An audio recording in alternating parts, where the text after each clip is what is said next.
പലപ്പോഴും 40 വയസ്സിനോട് അടുക്കും തോറും പേഷ്യൻസ് വന്ന് പറയാറുണ്ട്, അടുത്തുള്ള കാര്യങ്ങൾ കാണാൻ ബുദ്ധിമുട്ടാണ്, അല്ലെങ്കിൽ അടുത്ത് പിടിച്ച് നോക്കുമ്പോൾ ക്ലിയർ അല്ല, ദൂരെ അകത്ത് പിടിക്കുമ്പോഴേ അത് കാഴ്ച ക്ലിയർ ആവുന്നുള്ളൂ എന്നുള്ള കാര്യം.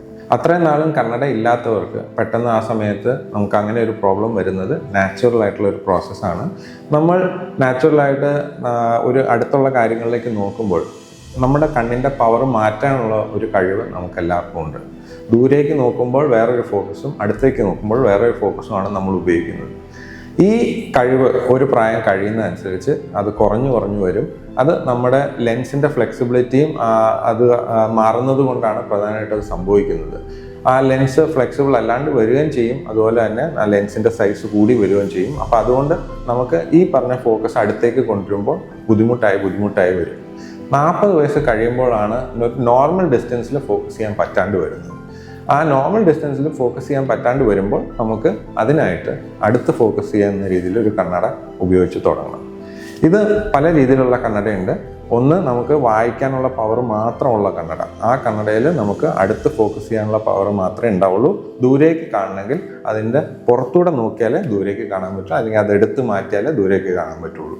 പിന്നെ ഉള്ള ടൈപ്പാണ് ബൈഫോക്കൽ എന്ന് പറയുന്നത്. അതിൽ 2 പവർ ഉണ്ടാവും. മേളിൽ നമുക്ക് ദൂരേക്ക് കാണാവുന്ന രീതിയിലും താഴെ അടുത്ത് ഫോക്കസ് ചെയ്യാവുന്ന പറ്റിയ രീതിയിലുള്ള ലെൻസുകൾ ഒരേ ലെൻസിൽ തന്നെ ഉണ്ടാവും. പലപ്പോഴും അതിലൊരു കട്ട് നമുക്ക് കാണാൻ പറ്റും. ആ കട്ടിൻ്റെ താഴെയായിരിക്കും നമ്മൾ ഈ പറഞ്ഞ അടുത്തേക്ക് ഫോക്കസ് ചെയ്യുന്ന പവർ, അതിൻ്റെ മേളിലായിരിക്കും ദൂരേക്ക് ഫോക്കസ് ചെയ്യുന്ന പവർ. പക്ഷേ ഈ ടൈപ്പ് ലെൻസുകളിലുള്ള പ്രോബ്ലം എന്താണെന്ന് വെച്ച് കഴിഞ്ഞാൽ നമുക്ക് ഈ 2 ഫോക്കൽ ഡിസ്റ്റൻസേ കിട്ടുകയുള്ളൂ. ഏറ്റവും ദൂരെയുള്ള കാര്യങ്ങളും നമുക്ക് നോർമൽ റീഡിങ് ഡിസ്റ്റൻസിലുള്ള കാര്യങ്ങളും.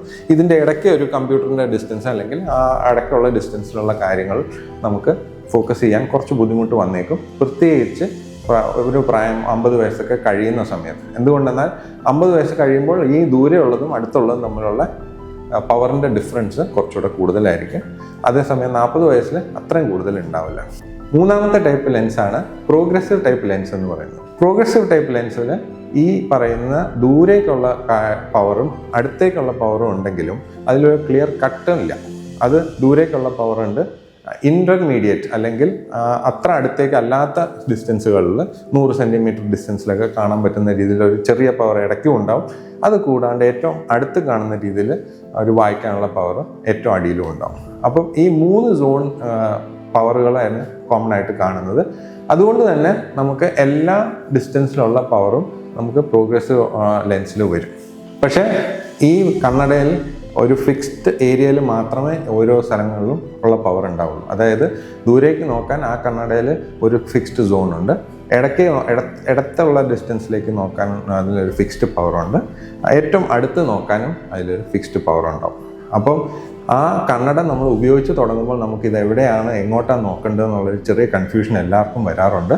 അത് ഉപയോഗിച്ച് ശീലമാവാൻ ഒരു 2 to 3 വീക്സ് എങ്കിലും വേണ്ടി വന്നേക്കും. ആ 2 to 3 വീക്സിൽ നമ്മൾ ഓട്ടോമാറ്റിക്കലി പതുക്കെ പഠിക്കും അത് ഏത് രീതിയിലാണ് നോക്കേണ്ടത്.